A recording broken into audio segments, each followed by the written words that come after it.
मालेगावमध्ये 4 घरांमध्ये चोरी, 3,09,000 रुपयांचा ऐवज लंपास।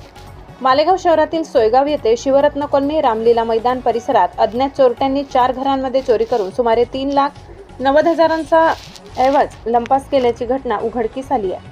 अतुल नथा बच्छाव शिक्षक हे सोयगाव येथील आपल्या राहत्या घरी रात्री उशिरापर्यंत शैक्षणिक काम करत होते। उशीर झाल्याने घराचे सर्व दरवाजे बंद करून तो झोपी गेले।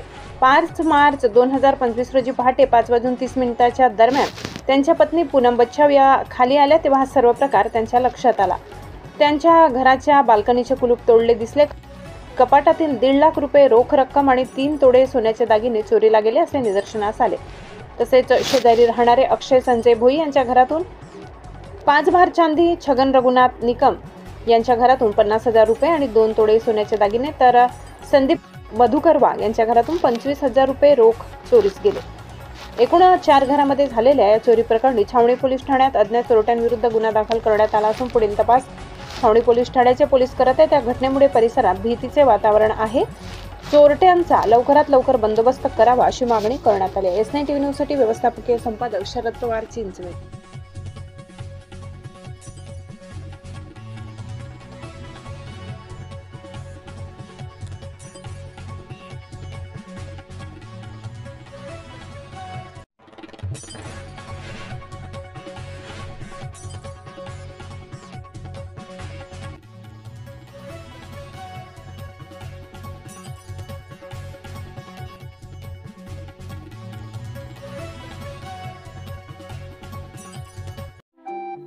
आपल्या चॅनलला नक्की सबस्क्राइब करा, बेल आयकॉन दाबायला विसरू नका।